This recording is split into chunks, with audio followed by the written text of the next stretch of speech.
but I thought I would begin with the one gentleman who is not a head of government at the stage, who is Mark Rutte, the Secretary General of NATO. Mark, first, thank you for being here. I know you've been busy for the last 24 hours saving the Western Alliance, for which we all thank you. And you're almost getting as much applause as the Ukrainian soldiers. I guess the question would be, if I may, do you feel after these last few days that the crisis has been resolved over Greenland and that Greenland will remain a sovereign territory of Denmark? And does all of this give you a sense that the United States under current administration is truly committed to the support of Ukraine and to the independence and sovereignty of Ukraine? Yes. But let me say, on the Ukraine, absolutely, answer is yes. And I've never doubted this. President Trump is the one who broke the deadlock with Putin, started to negotiate, which was crucial because he was the only one who was able to do that from his position when he came to office in January. And he is pushing with Steve Witkoff, with Jared Kushner, with Marco Rubio, endlessly, of course with help from many Europeans, Jonathan Power I see here, and so many others in this room, working day in, day out to get the Ukraine issue solved, to get the war brought to an end, a sustainable end, where Russia will never ever try to attack again. And when it comes to the Arctic, President Trump in his first term already said we should spend more time and more energy on the Arctic and to defend the Arctic against the Russians and the Chinese, because the sea lanes are opening up. Greenland, yes, not only Greenland, it is the whole Arctic. 7 nations in NATO, 1 outside NATO, Russia, and these 7 have to defend themselves against Russia and China. And what we discussed yesterday, it was a very good discussion, is how can we do that? 1, how can collectively the NATO allies help here, the 7 in the High North, and also others to support that. But the 7 in the High North, including the United States, because also the United States is an Arctic country because of Alaska.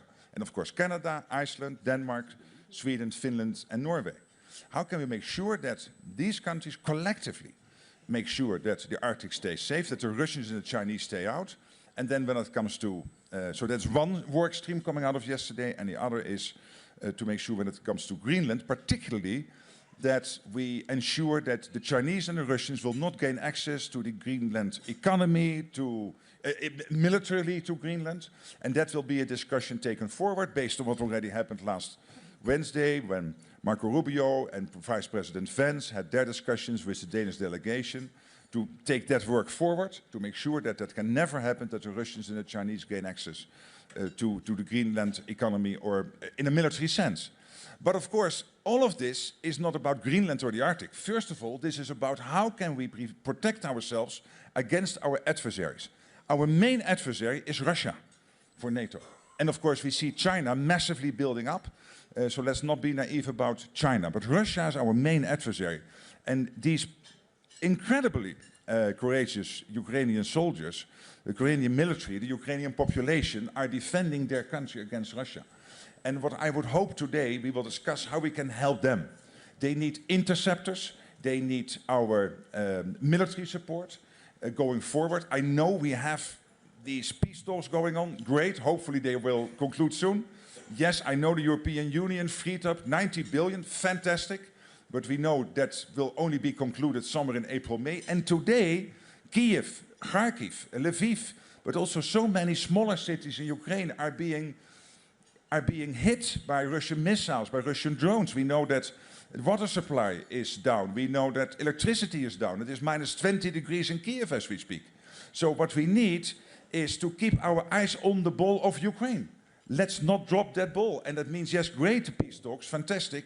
We will do everything to conclude them successfully, but it will not happen tomorrow. And they need these interceptors, this military support tomorrow. So we have to stay concentrated. So to my European and Canadian friends, we have to do that. And the US is willing to supply as much military stuff Ukraine needs, particularly these interceptors, paid for by Europeans and Canadians. We have to keep going that flow, making sure that is still there, and that we don't lose sight of this main subject, which is fighting the Russians. The Ukrainians are doing it. They need our support. It's also about our collective security. That's what is at stake here.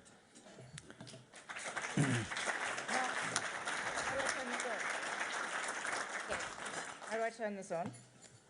I'm already failing at my co-moderating task since I can't turn the microphone on. Mark, congratulations on the last few days. Fareed, thank you for sharing the stage. And Victor, thank you for again putting together this extraordinary breakfast. And I salute our Ukrainian heroes. This for me is the most important breakfast in Davos.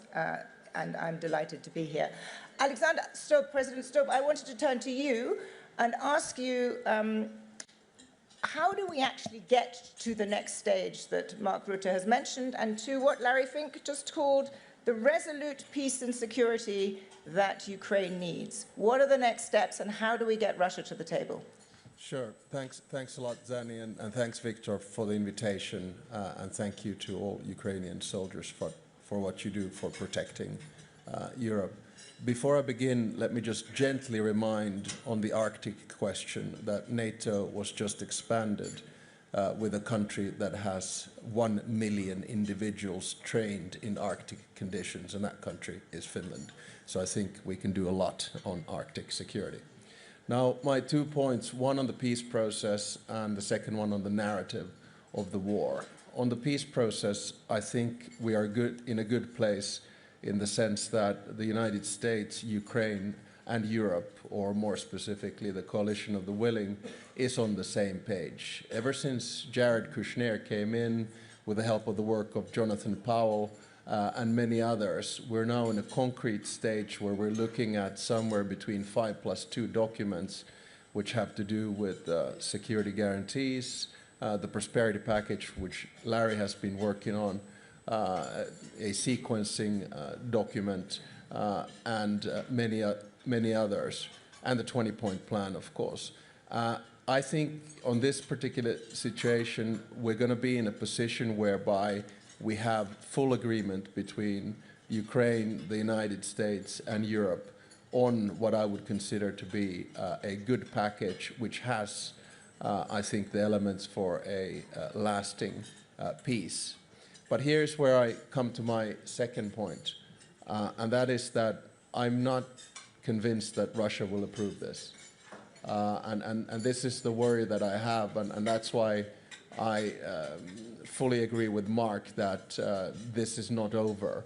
Right now, what we need to do is to focus on the today and the near future and how we can provide and sustain and help Ukraine.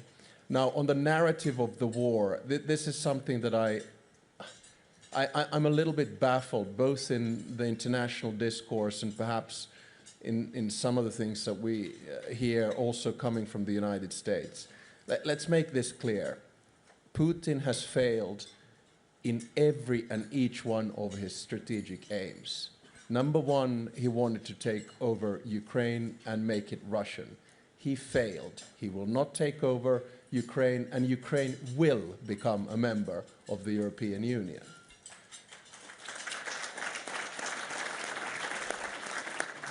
Number two, he wanted to prevent the enlargement of NATO. He got 2 substantive military powers into the alliance and doubled his border with the alliance because Finland joined.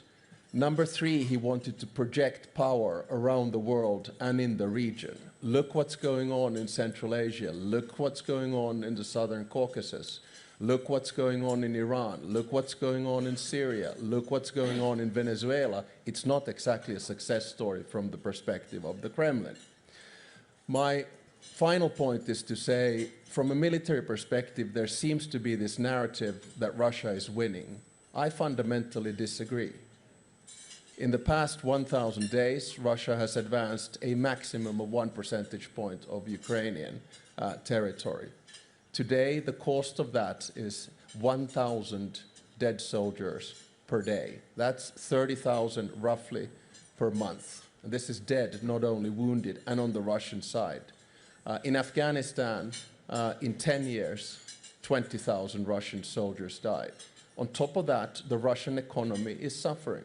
There's zero growth, no more reserves. If inflation rates continue to multiply on the level at which they have been this year, that will be 30% of inflation this year. Add to that 16% interest rates. I don't think that the argument that Russia does not want to end the war because it believes that it can advance holds. I think the argument that Russia does not want to end this war because it is too expensive for Putin to end. He will not be able to pay the Russian soldiers. So the big dilemma that we right now have is that how can we force Russia to end this war? And there are only two things that we can do. One, continue to provide Ukraine with everything it's possible, and two, put more economic pressure on Russia. And then we will see that Ukraine will have won this war at the end of the day. Thank you.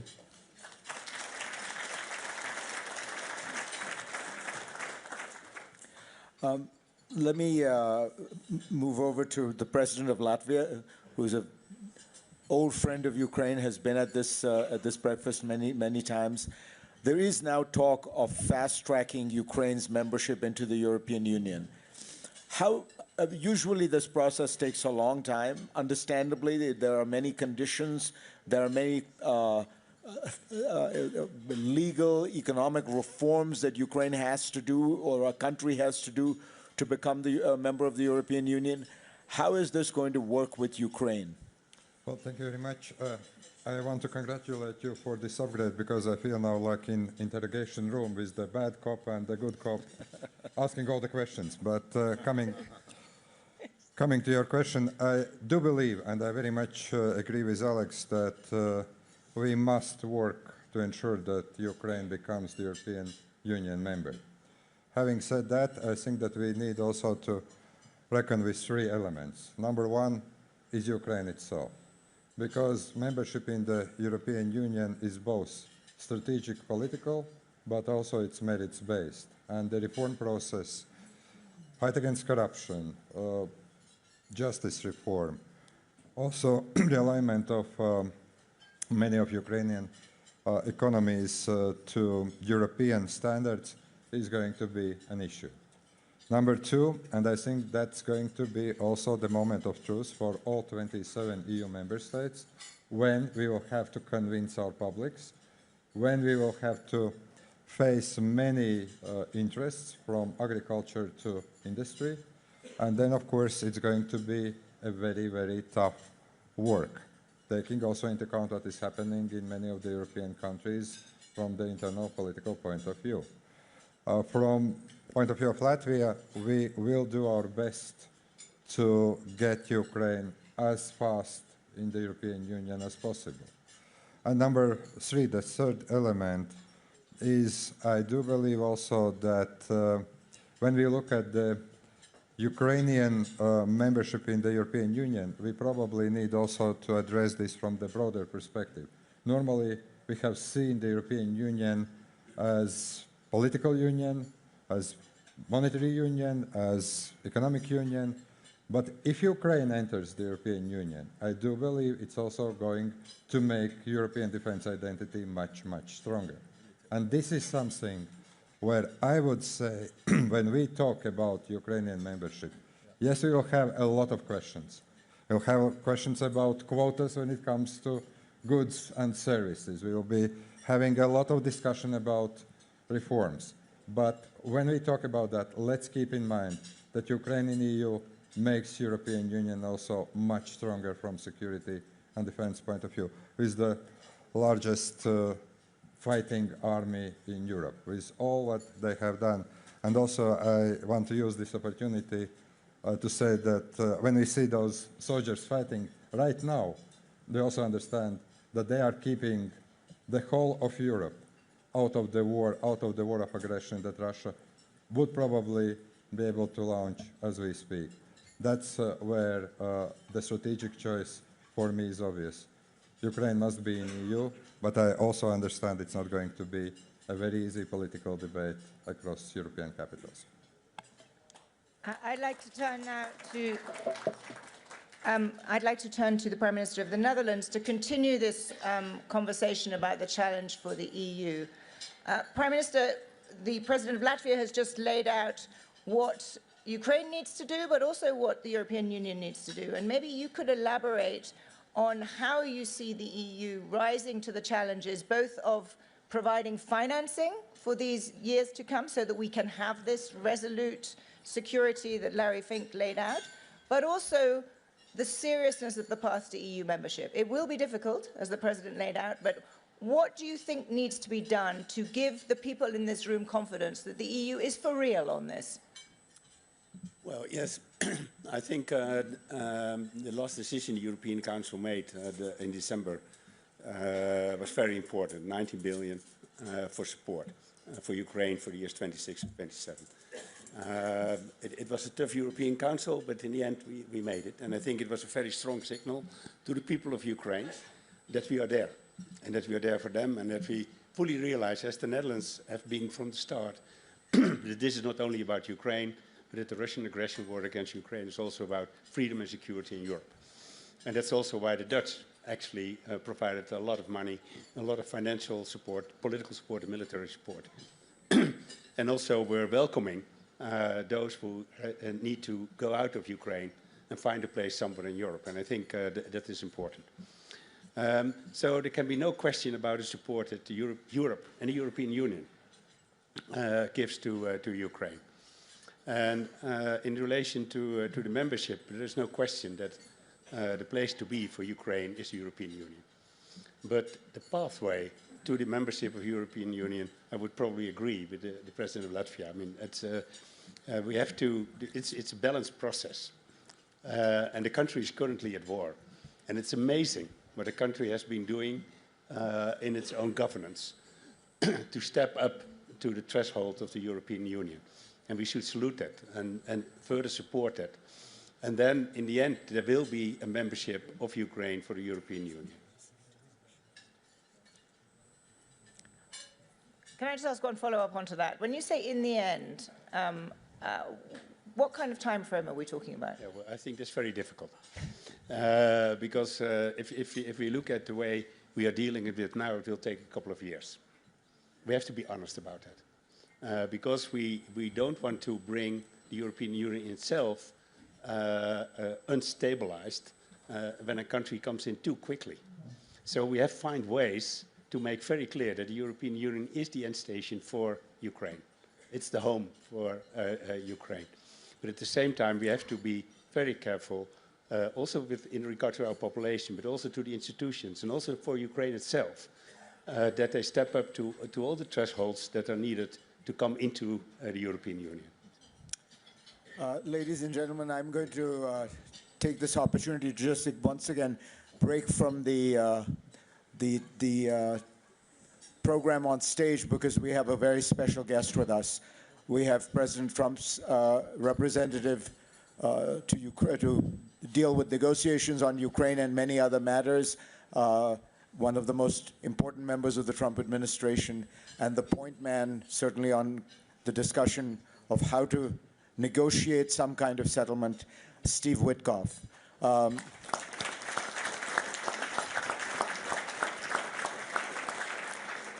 Can I get you, Steve, to tell us a little bit about the progress of the talks and how close you think we are to a deal? Sure. First of all, thank you. Kellyanne, thanks for having me. You can't say no to Kellyanne. She asked me last night to be here, but it's an easy one because I have many friends here, including my new friend David. First of all, thank you. I think we've made a lot of progress. I think in the beginning of this process, there was a little bit of confusion.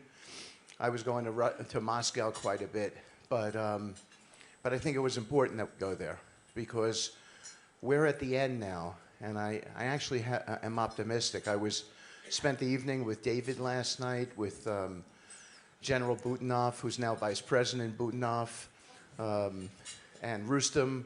They've been amazing, by the way. You have, to the Ukrainian people here, you have an amazing negotiating team.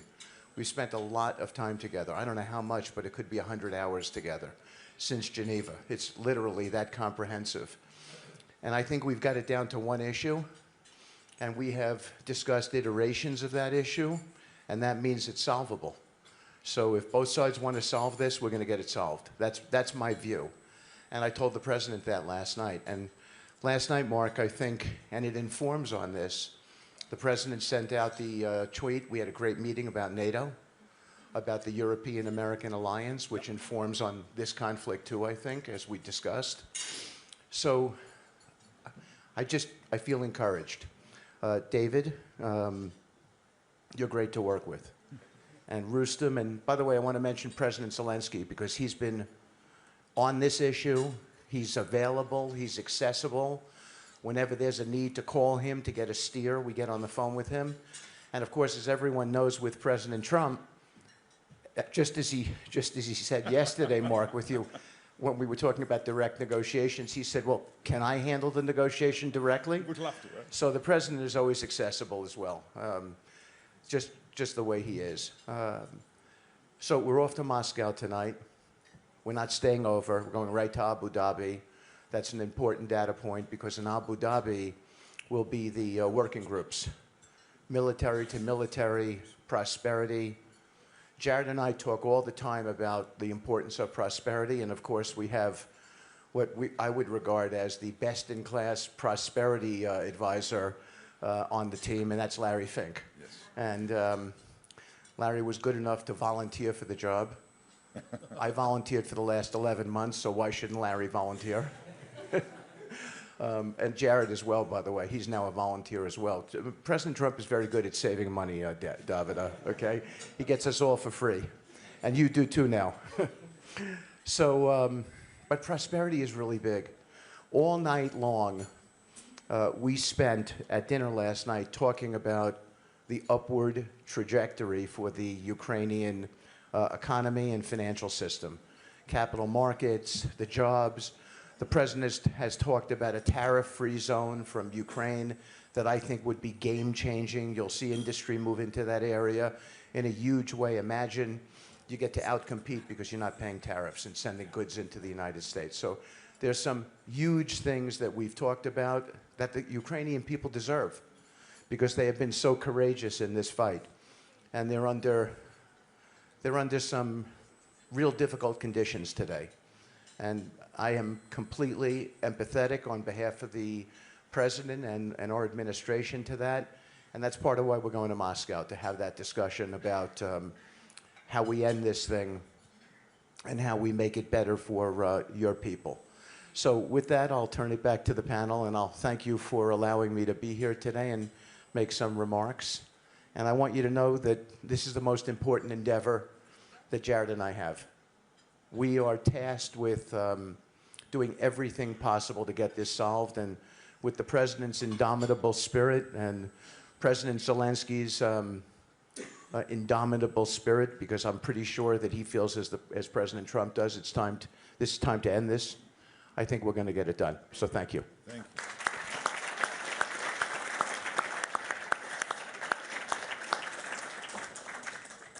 Thank you so much. It was incredibly valuable to hear literally from the negotiator's mouth where things stand. Let me go next to the Prime Minister of Belgium. One of the ways that Europe can demonstrate that it is serious about confronting the challenge from Russia would be, it would seem to me, confiscating Russian sovereign assets. This is an easy demonstration of European will. It does set a precedent, there's no question, and it feels to me that the precedent it sets is if you ruthlessly and aggressively invade your neighbor, violate international law, and commit war crimes, your money is now not safe. Why is that not happening? You know I asked this because the government of Belgium has had a somewhat complicated stance on this issue. So now I know why you invited me. It's a very nice question. It's of course a very sensitive topic. I think first and foremost I want to say it's Europe's obligation to finance Ukraine, and we did. Europe will never win beauty prizes for the way it takes decisions, but at the end of the day, there is a result, 90 billion to finance Ukraine this year and next year. So we got a solution. It went unnoticed, but we also decided that the Russian central bank money, the immobilized assets, not the frozen assets, the immobilized assets, most of which are in Belgium, in the clearinghouse Euroclear, are immobilized for an indefinite period.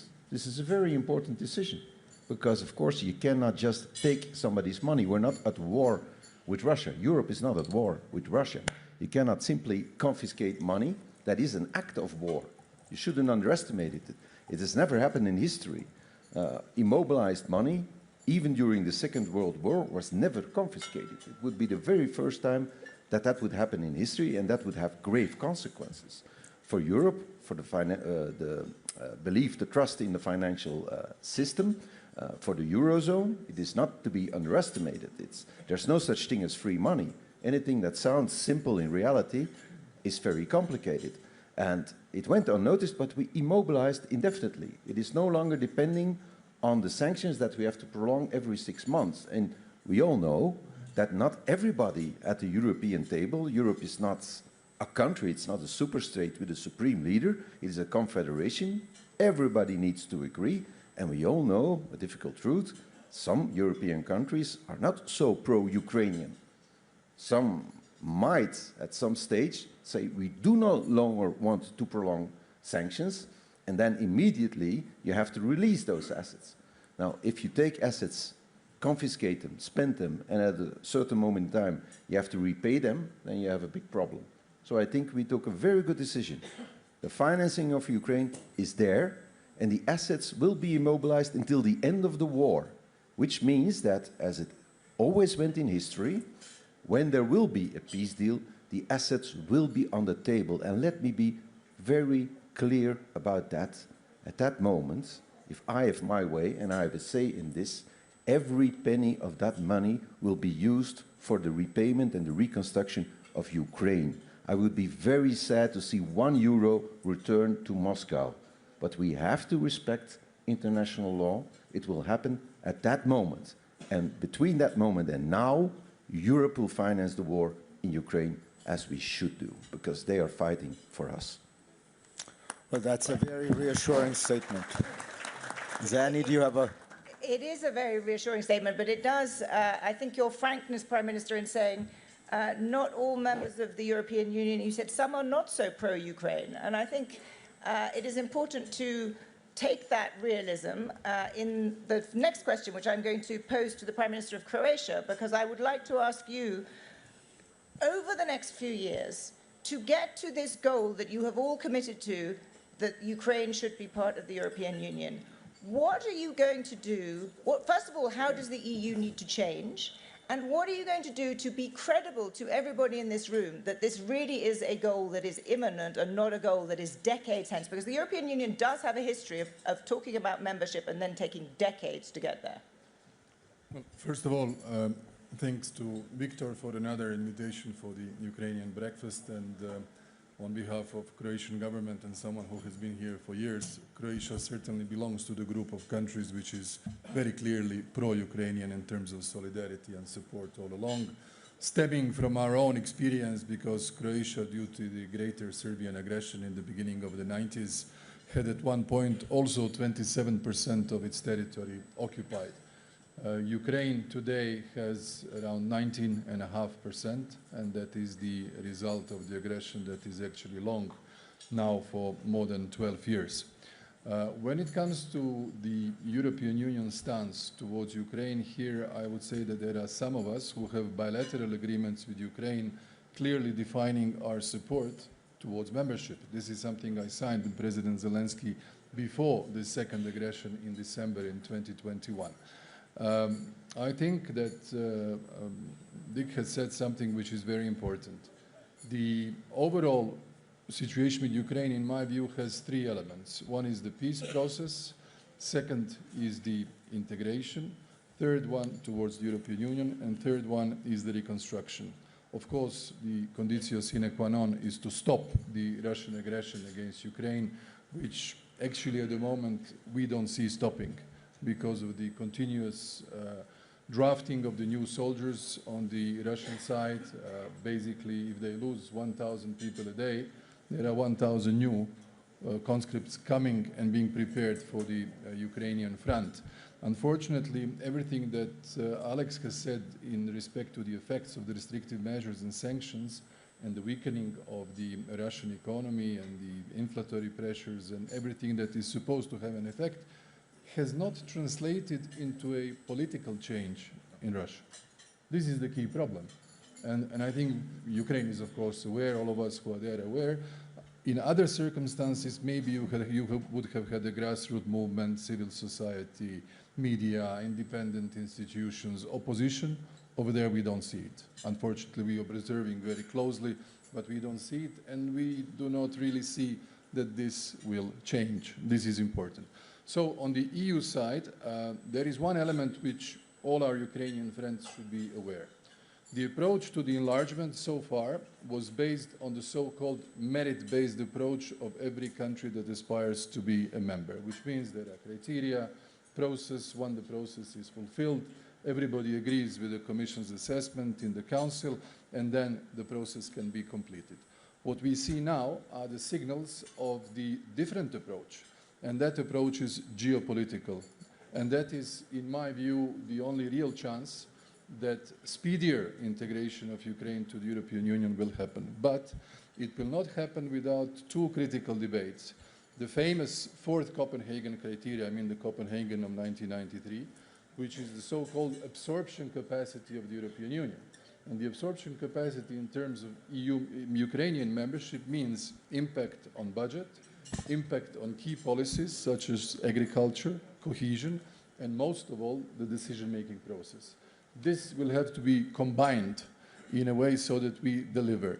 That's why I'm not surprised that the Netherlands, who has always been, I would say, the watchdog of the proper enlargement, is a little bit more reserved than those countries who have, we are friends and I can say it, and Mark was exactly the same as you are, so it's not the change. I think the Ukraine has to be aware of this. So one thing is the political aspiration. The other thing is actual consensus on the date and its implications. So I think we are at a good position today, but before that, the key thing is to end the war. What I would advise, and I said this to President Zelensky, all the peace agreements and documents, they have two aspects. One is the moment in the context when they are signed, the pressure, the time, the sort of exhaustion of the difficulties that you are in, and their historical consequences 5, 10, 20 years later.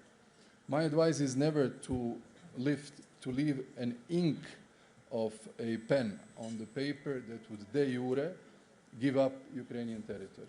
I think this is critically important for the whole legacy of this generation of Ukrainians, everything they have done so far, not only for the Ukrainian interest, but also as a clear precedent for the stability of international system and the international law, international relations in the future. This is something that we should not forget in trying to help Ukraine to attain the peace and prosperity, of course, which we shall support, and we as a country have supported them in every possible way that we could.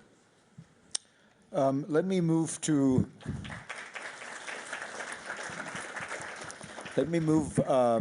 a Ukrainian friend, the Deputy Prime Minister of Ukraine, Taras Kachka. One of the challenges that Ukraine faces in meeting these conditions for Europe is the perception that Ukraine still remains a very, to be honest, bureaucratic and corrupt country.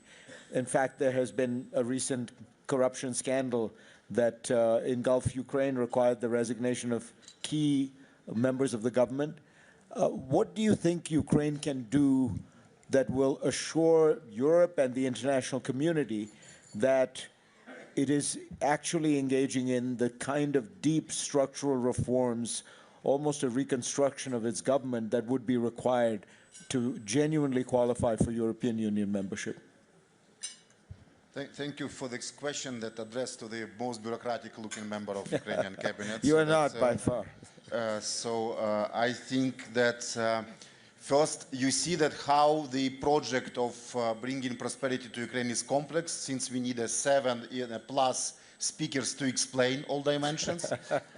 And so I will concentrate on your questions, but I agree with majority of what was said, and I think that it's important to understand where we are, not only on what we need to do, but where we are in our position, so that all our partners want predictability, trust, rule of law. We also want predictability in security guarantee, in financial support, and predictability in accession to the EU. So we need to agree that we are in consent with merit-based approach to EU accession, but we want your commitment to accept us by certain date, so that it will not happen somewhere in uncertainty. And if we are talking about complex figures, we need to find a solution how to bring Ukraine to the EU and provide free tariffs for certain territories to export to the United States, however complex it is in EU trade law. Yeah. But let's talk about rule of law and corruption, where I think that we need to be conscious that we are in the, let's say, final and the most complex stage of structural transformation that lasted since 2015 or 2014. So we, thanks to the current parliament and MPs, we have independent and very functional anti-corruption framework. And the figures for last year, so that's just like, I will quote as a bureaucrat, yeah, so that's, so NABU has started 737 cases last year. So it has special anti-corruption prosecution made 124 indictments against 280 persons in Ukraine.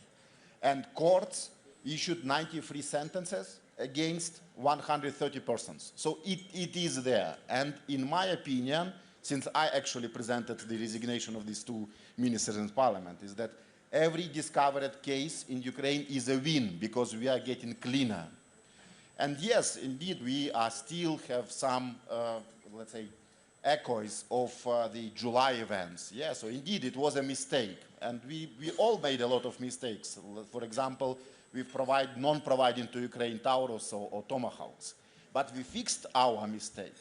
And the question whether other mistakes are fixed, we still have a lot of indecisiveness among our partners, and that's why we really committed to do the things, and we highlighted this in papers on prosperity, that we committed to all reforms within EU accession. We are saying that we want merit-based accession, and tomorrow I will report to member states on our success and so on.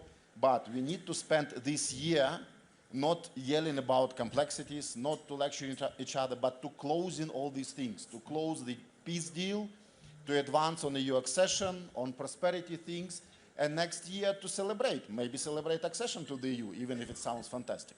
Thank you.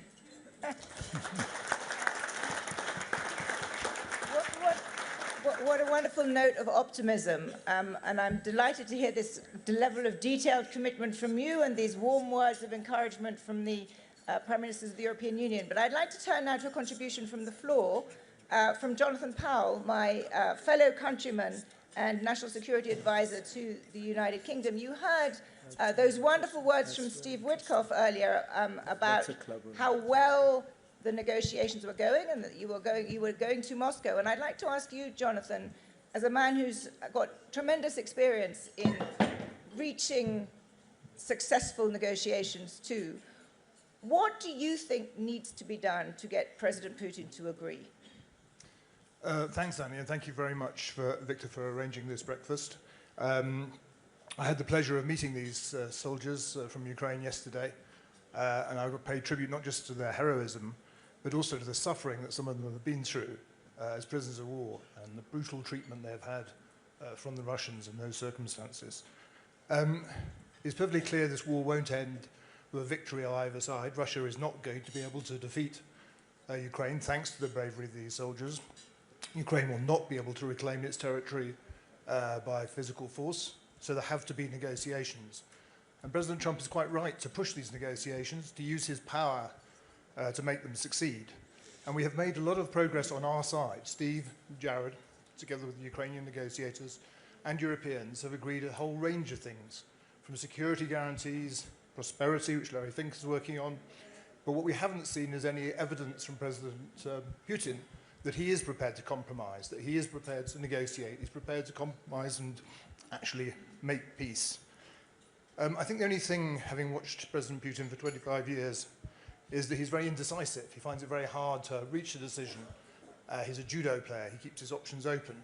So I think what we have to do is apply pressure to President Putin, financial pressure, military pressure, and have a deadline where he has to make a decision. I think that's the only thing that will make this work.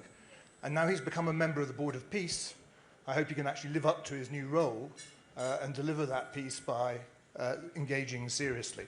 The only other thing I would say is that, having worked on a very large number of both successful and failed peace processes, is they always take a lot longer than you expect. That's one rule for all of them. So I think we should be patient.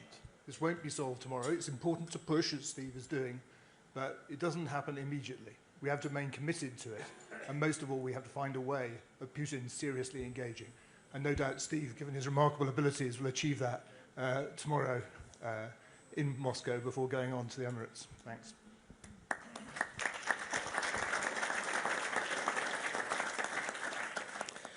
Let me call on a private citizen now, Eric Schmidt. About a year into the war, I suggested to Eric that he join me to attend the conference that Victor throws in Ukraine every year, which he has thrown for 20-odd years now, whose purpose is, and this was prescient 20 years ago, to integrate Ukraine into the Western world and to integrate Ukraine into Europe in particular. Eric was delighted to come and became an ardent supporter of Ukraine, but beyond that also found that Ukraine was in some ways the most innovative country in the world in a very critical way. And I want you, Eric, to tell us what you thought then and what you think now of the way Ukraine is fighting this war. Can we get another mic that works, please?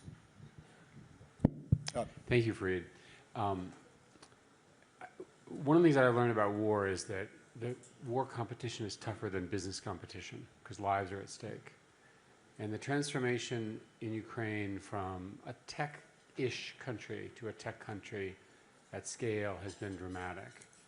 How do you win or hold against a larger opponent, 3 times, 4 times more people, much more weapons, artillery, and so forth? The answer is you innovate.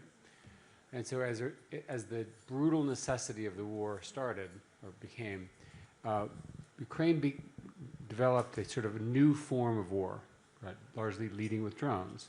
Soon the Russians copied. And so now in the crucible of this horrible, horrible war, which I spent a lot of time in, you're seeing whole new techniques that will be used in the future for national security, for NATO, for the West, and undoubtedly for our enemies as well. I've come to the view that war is actually going to completely reverse, and that the way you do war and the way you do national security will start with robots in the form of drones, air, land, and sea, and so forth. It is my absolute conviction that when this war is over, that Ukraine will become one of the largest suppliers of this new form of war, new form of defense, because the people are really that good. Yep. And by the way, having spent a lot of time with these people, you cannot imagine the courage of the people at this table. Thank you very much.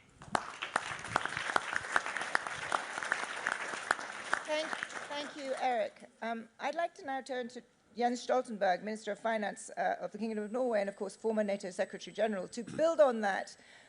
Jens, you have extraordinary experience both of understanding the military side of things and now the financial constraints involved. And I wondered if you could elaborate on what for you resolute security for Ukraine implies. What are the nature of the guarantees and the implementation thereof that would actually provide the security that is needed?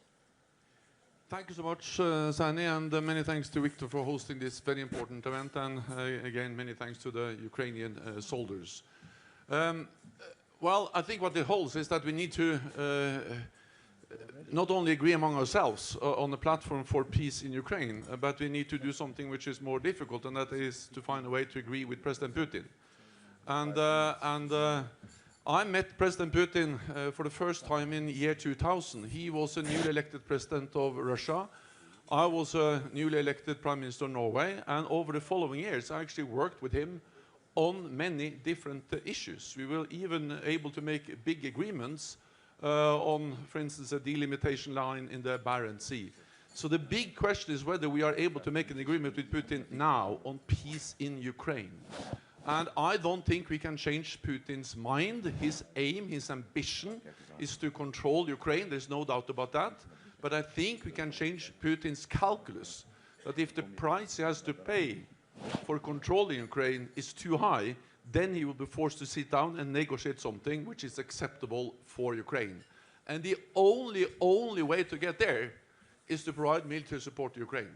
That's the only way, because the cost has to be so high that he accepts to sit down and respect Ukraine as a sovereign independent nation.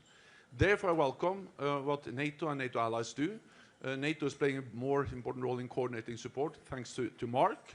But I also, of course, know that the only way NATO and NATO allies and Western countries can provide support to Ukraine is that individual allies provide that support to Ukraine.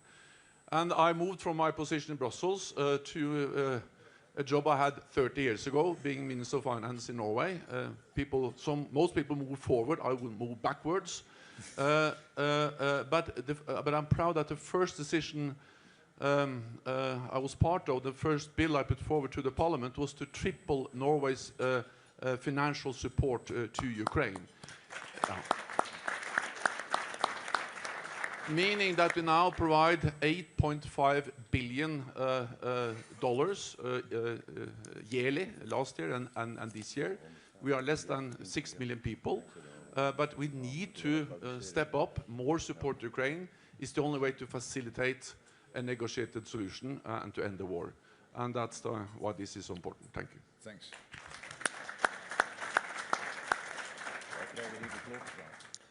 When we talk about support for Ukraine, of course, many people wonder how strong is the American commitment to Ukraine? And American government still in the Constitution has 3 branches of government, and we have a very distinguished representative from the first branch of government, Congress.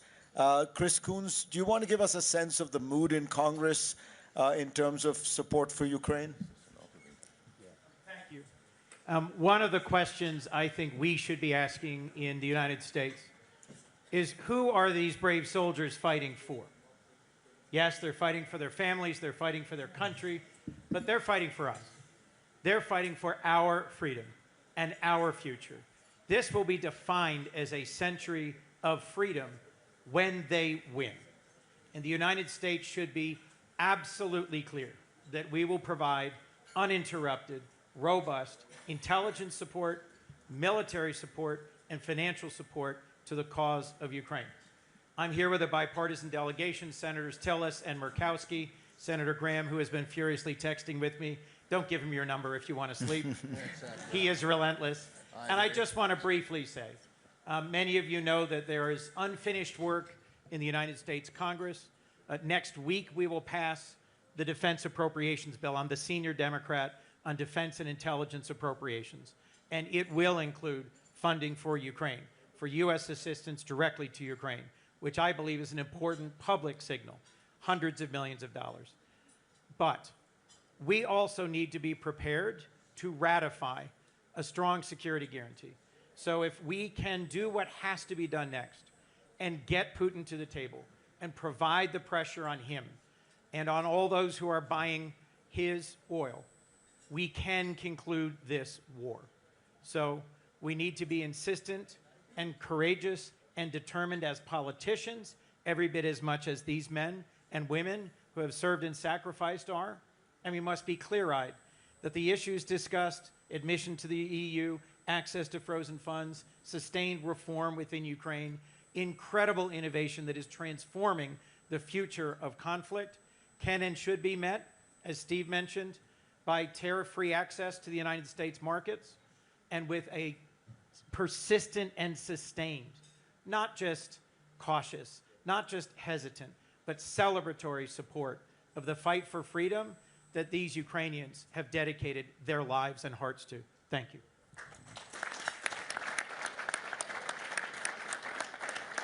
Senator, thank you. I am struck by how wonderfully upbeat our conversation has been this morning. And I'd like now to turn to the Deputy Prime Minister and Minister of Foreign Affairs of Poland, Radek Sikorski, a man who is has been a powerful voice and a powerful supporter and indeed proponent of the debate around Ukraine for many years, actually. And you've been very far-sighted in seeing the dangers of President Putin and the risks. I'd like to ask you for your sort of sober assessment, not just celebrating the progress that has been made, but what worries you most? Thank you, Zanny.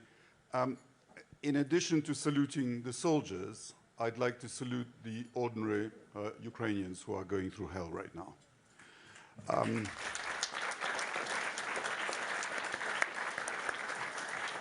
A large proportion of the people of Ukraine live in the type of communist-era housing estates on which I was brought up in communist Poland. And they depend for heat and electricity on these area heating plants. And when the heat and electricity don't come through, you actually have to drain water from the radiators, and then these housing estates become almost unlivable. And you now have an exodus of population from the major population centers, including Kyiv. And it's a real danger to Ukraine. These people did nothing to deserve this.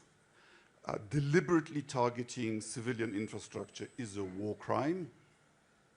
Vladimir Putin is no man of peace. I was very cheered to hear Mr. Witkoff's assessment that we might be close to a deal, and I hope he's right. In the spirit of President Trump's hyper-realism, I'd like to just say what Europe's cards in this are. So last year, we financed not just the war, but also the functioning of the Ukrainian state. The biggest sanction on Russia is the denial of the European market to Russian oil and gas. We have sanctioned the clunker fleet. We have, as the Prime Minister of Belgium said, we have now permanently blocked the Russian assets. We have pledged 90 billion euros to sustain Ukraine for this year and next. We will be providing the majority of funds for Ukraine's reconstruction. We will take some risks in admitting Ukraine into the EU, and it is our security that is at stake. Poland is actually the only NATO and EU country that borders both on Russia and Ukraine. So these are our cards, and here's my one suggestion and one worry. The worry is that if Ukraine doesn't end up within defensible borders as a result of the deal that I hope comes, we will be planting the seeds of the next war. And my final suggestion is that to get to a fair deal, you have to put pressure not on the victim of aggression, but on the aggressor. Thank you very much.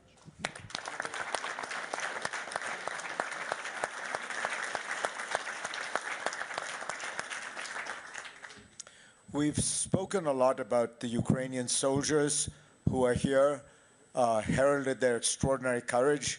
And for those of us who have seen them in Ukraine, it really is remarkable. I thought I'd call on one of them to share perspective at this moment. Yuri Filatov has a job that 3 or 4 years ago didn't exist in any army in the world. He is the unmanned aerial vehicle commander of the 3rd Army Corps. Yuri. Yeah, thank you, gentlemen, ladies. Thank you for this opportunity to come here and to have this message directly from frontline. During these days, we have great conversations with many nations, first of all, European nations, and my main message would be for them. You know, this kind of conversation we have right now is remind me where our conversation during December 2021, probably January 2022, in Ukraine with our friends. And we were also discussing possibilities, what would come and what can happen. Right now we are in a state that international law is not working anymore. And we as Ukrainians know that for a long time. Let's shortly remind how we get here. Ukraine has given third largest nuclear arsenal giveaway for international guarantees. We gave up our missiles to Russia. Actually, they flew later to us again. And then was 2014 and Crimea. And we suppose that, okay, we have guarantees, we have international law. But no, it was not that time. It was an inconvenient topic. And we decided to close eyes for this incident. And actually, this is what we see right now is a chain of events that are linked all together. When international law doesn't work, then strength becomes the only thing that accountable. And I believe that, you know, when I was staying in line at enlistment military office in 2022, being an IT professional for 20 years, I was very angry for ourselves because we were believing in this. And that was not there, in fact. You know, right now, I'm talking to you as the Chief Unmanned System Officer of 3rd Army Corps, the corps that is larger than average European army, the corps that is holding 200 kilometers of front line and which is destroying 1,000 enemies per week. And from this perspective, I have a couple of advices. Just accept the reality. The reality, a new reality, that international law doesn't work. This trench, actually, the only thing that these neo-empires could actually listen to and could understand. It's not, unfortunately, I don't really believe in deals, because deals also are kind of rational, but they are not. And so please accept this. As soon as you accept, you will not be angry on yourself when something would happen to, first of all, to European. None of individual European armies can withdraw for the army we are holding. We are holding right now 1 million+ army at the border of European Union. We are discussing that acceptance of Ukraine to European Union as it is. In fact, I believe Ukrainian army already a part of European security. We entered by fact the European Union.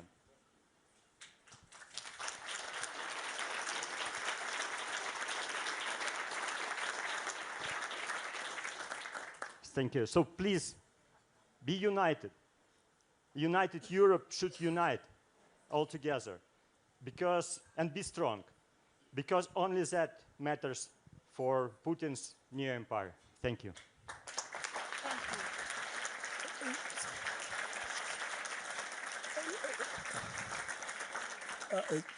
Zani, can I take this moment to hand over the podium to you, because I have to go and chair the session with the President of Israel in the main WEF hall.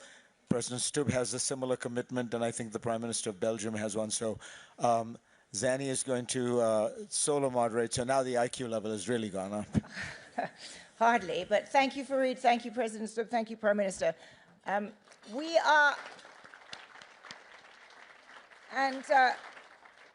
you, Yuri Filatov, for that very powerful intervention and indeed extremely powerful point. Ukraine is already protecting European security. I think that is something absolutely essential for us to know.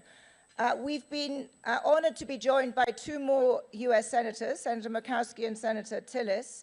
And I wondered, Senator Tillis, whether you would like to offer your perspective on the role that you would like the United States to play, both in the achievement of a peace deal and then in the sustaining of credible security guarantees for Ukraine. Thank you. Good morning. I'm Tom Tillis, Senator from North Carolina. Some of you may not know about North Carolina, but one of the reasons, and actually if I speak about the military service members here, if I shed a tear, it's a tear of gratitude. But we're the home of the Global Response Force. When the President has an emergency somewhere around the world, it's the 82nd Airborne from Fort Bragg that leave and literally can take a city and deploy it anywhere in the world within 96 hours. Down the road from there, we're the home to half of the Marine Corps at Camp Lejeune. I can tell you, gentlemen and ladies of the Ukrainian Army, we are in awe of your courage and what you've done on the battlefield. Will you please stand and let all of us give you a warm round of applause? Please stand.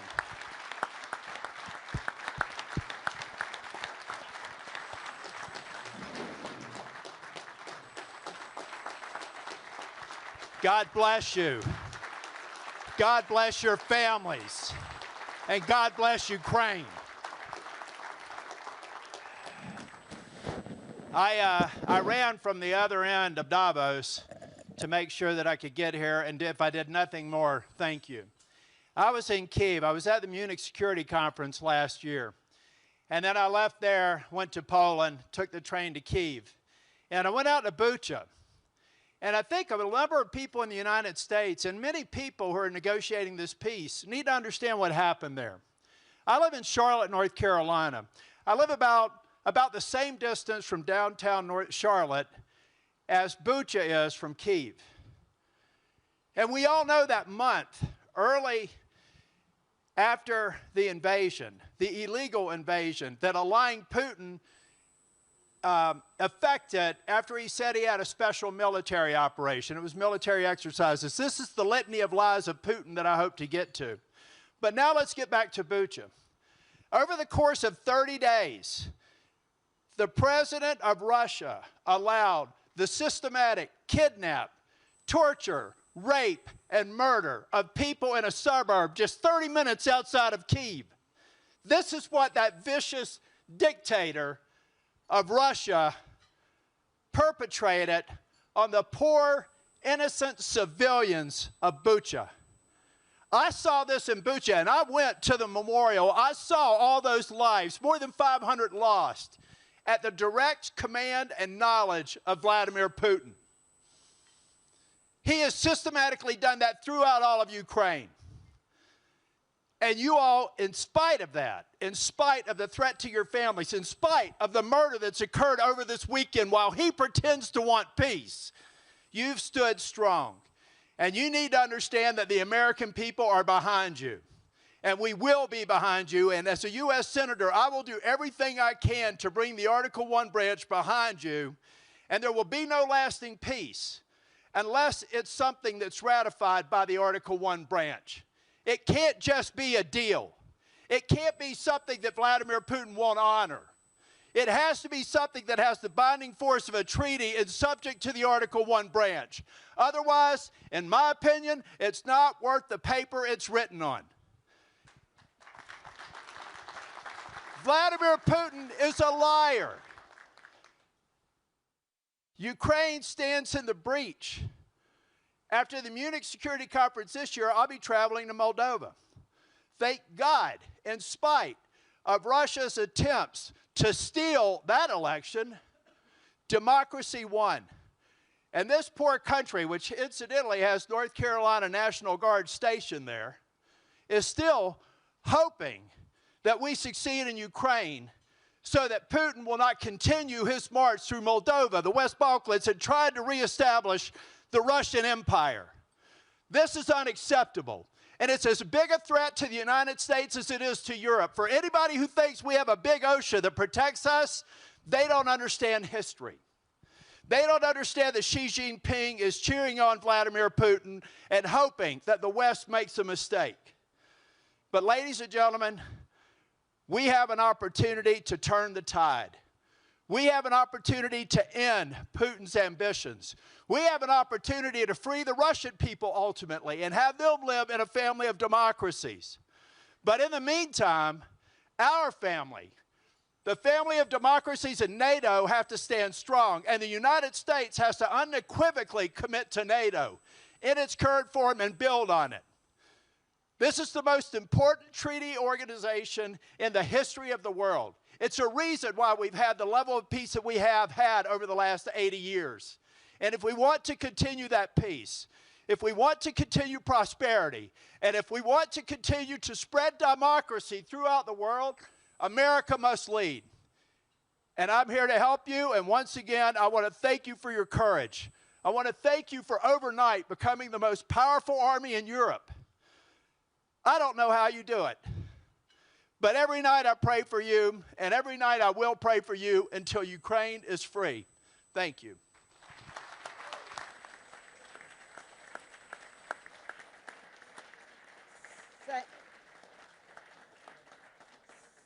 Senator, thank you for those powerful words. Let me now turn to a man who will give us a provocative and broader historical perspective. I don't think I even need to say his name, but Professor Neil Ferguson, what is your take on this? And what are we missing in this conversation this morning? Thank you, Zanny. I can't match Senator Tillis for rhetorical passion, though I admire the sentiments he just expressed. But I can't help but point out how strange this week has been. This Davos was billed as the spirit of dialogue. But the dialogue that I've been reminded of is the Melian dialogue in Thucydides' history of the Peloponnesian Wars, which you all are familiar with, I'm sure. The key passage is the line in which the Athenians tell the Melians, the strong do what they wish, the weak do what they must. And that's been in some ways the nature of the surreal conversation that has gone on for most of this week, consuming most of our time about Greenland. Passionate speeches about international law, which might have come from the mouths of the Melians, and then realist responses, which certainly recall the Athenians. There are a number of European leaders here who I want to ask a question. When all the fine speeches have been made about support for Ukraine, I would love to understand why the pace of European rearmament is still so slow. Because it's one thing to commit to increase your defense spending to 3% or even 5% of GDP. It's another to actually do something, to procure the weapons, to modernize the defense forces of Europe. Let me take the example of Denmark. Denmark has very nobly delivered a very large proportion of its arms to Ukraine. I think my friend Moritz Schulrich's Kiel Institute has shown that it's probably delivered one of the largest percentages of its own arms to Ukraine, which is noble. But it's rather Melian if you don't then replace those weapons with new ones and modern ones that meaningfully contribute to Europe's defense capabilities. You are so right, Yuri. Ukraine has become the defense force of the European Union. But where are the defense forces of the real European Union member states? It's unfortunate there are no German representatives here, because that's the key issue that nobody has yet touched on.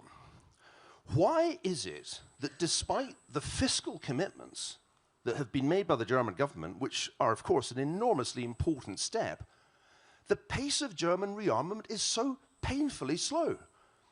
Eric Schmidt is one of those people who's making a huge effort to scale Ukrainian drone production. Think what a difference it would make if Germany today announced Operation Warp Speed for German rearmament, huge new gigafactories to scale the technology that the Ukrainians have pioneered, so that not just 3 or 4 million drones can be produced, but 10, 15 million drones. Nothing will change Putin's calculus more decisively than a meaningful increase in the pace of European rearmament. Speeches at Davos aren't going to do it, folks, no matter how passionate they are. But real and meaningful German rearmament, and I'll say also European rearmament, that's another matter. So I would urge my European friends, be a little less Melian and a bit more Athenian, and let's send a signal that no Russian dictator will ever, ever be able to misunderstand. Because of your actions, President Putin, you have required, necessitated something that the Germans hoped they would not have to do. And that is a very rapid rearmament, which I hope will lead a general European rearmament. If any of my European friends would like to comment on this, I would very much like to hear what they are doing to bring about Operation Warp Speed and a meaningful European military response to the Russian threat. Thanks very much. Thank you. Thank you, Neil. Your European friends are indeed itching to comment on this. Mark Rutte is practically jumping out of his chair. Mark, the floor is yours. No, but thanks for the challenge. Of course, I speak for NATO, and NATO is 50% US, and the other 50% are the other 31 allies. But amongst them, of course, outside, next to Canada, we have 30 allies in Europe. I agree with your speech when it would be about weapons delivered to Ukraine. I agree what you said about Denmark, and that they have delivered huge amounts of weapons to Ukraine, and many other countries also did. But it's not sustainable in the way it's going on now, because too many countries are not doing enough. There I would agree with your speech. I do not agree with your speech when it comes to the rearmament of Europe, and particularly not Germany. And I'm going to defend them. Germany spent in 2021 70 billion of their annual budget on defense. By 2029, that will be risen to 160 billion. I opened a factory in Unterlüß in Germany, which is a factory providing with ammunition, 155 caliber. They have built that factory from nothing. There were sheep grazing there, to having that factory fully automated opened in 14 months. Normally it would take you 10 years to only get the paperwork in order. Now in 14 months, from nothing to a full factory. This is what Germany is doing at the moment. They will massively grow their armed forces. And this is not only Germany, this is many countries. So I agree with you when it comes to support for Ukraine. It has to be more spread. It cannot only be dependent on Norway, the Netherlands, Canada, Denmark, Germany, and a couple of other countries. There we need to have the burden sharing. But when it comes to the rearmament, I think what you said is right. We have to do it, but it is happening, and that's the good news. Prime Minister, you wanted also to add a comment. Just a short comment, and with a lot of appreciation for Niall and his thoughts and the comparison with the ancient Greek times. I think we have to be aware of one simple thing. One is to be a country at war, and the other one is to be covered under the umbrella of collective security in peace. I'll tell you an example of a small country. We are looking forward for 800,000 men in Ukraine under arms after the peace deal. Croatia is a country of 4 million. During the time of the Greater Serbian aggression and the occupation of our territories between 91 and 95, at the moment when the Croatian military forces liberated 3/4 of at the time occupied territories, We had 200,000 men under arms, country of 4 million. And we did it in a speedy manner of 4 days. 4 days. Plus, under the arms embargo. For years, not a single bullet was bought legally. It was all smuggled. More expensive, more difficult, and still managed. That's why the Croatian, unfortunately, unique experience on the European continent is so worthy for Ukraine, especially the part of the peaceful reintegration of the occupied territories which happened in '98. And today, to give you an example, Mark was just in Zagreb last week. We are now undergoing a huge transition from the Eastern military technology to the Western one. And I don't want to enumerate everything that we have done, but we have new European, French fighter jets, new German tanks coming, all sorts of American military equipment, helicopters, plus our own FPV drone production. One small company now became one of the important partners for Ukrainian military companies in assuring that there are enough FPV drones in Ukraine. So I think this is happening. Maybe it's not well emancipated, but it is happening. And, you know, depending on the size of the country, one can only do so much. And my final point, we really are fully aware of the suffering of the Ukrainian people. Our electricity companies, together with the Ukrainian electricity companies, we are now providing necessary equipment which was destroyed and is the one that was used in Ukraine before, and we still have it. So we want to help you to go along through this big suffering during the winter, and a lot of respect to the Ukrainian soldiers and gratefulness for everything you have done for your country and for the freedom of Europe. Thank you. I have a very long list of people who would like to speak, but I also see that it is 9 o'clock and you all have other engagements to go to. What I would propose is that I think we should end this breakfast by hearing from one more of the Ukrainian heroes. That is what this is ultimately about. So I'd like, if they're still here, to call on Alexei and Yulia. Are you here? And could you give us, to conclude, your assessment of the stakes? What are you fighting for? What are the stakes? What do we all need to leave this breakfast knowing? And Alexei will be speaking in Ukrainian, I think.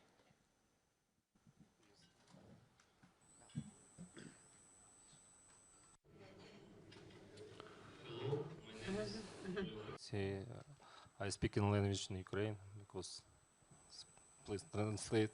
Your English is excellent. I think you could continue in English. You could continue in English. It's very good.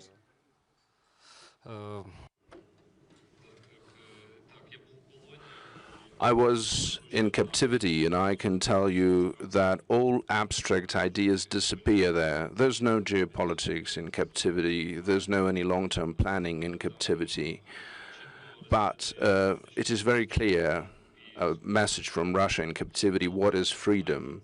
Freedom is not a word on the slide. It's a possibility to say no despite the torture, act despite the prohibition, the possibility to say truth and not being killed for that. When I came back to Ukraine, I had a clear understanding that the true solution, I had a clear decision that solutions can have the power and force only when there is a real price paid for that. When I saw my mother who became a widower, my children who didn't recognize me, I saw that my brothers and sisters in arms are making an everyday choice to be free without knowing what will come tomorrow. Therefore, I can see that you're well versed in geopolitics. You have a strategy and you're doing everything you can for the security, and I'm pleased to hear that some things are being called as they really are. Our path in life, our experience, therefore, is not about the pain. If each of your individual decisions will be more specific, more swift, and it will bring about security and peace to Ukraine, then I will be able to explain to my children that our path is not about a pain, it's about a sense, a common sense.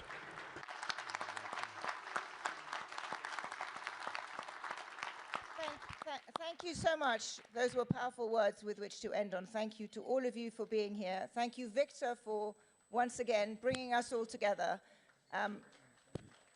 Thank you. Yes.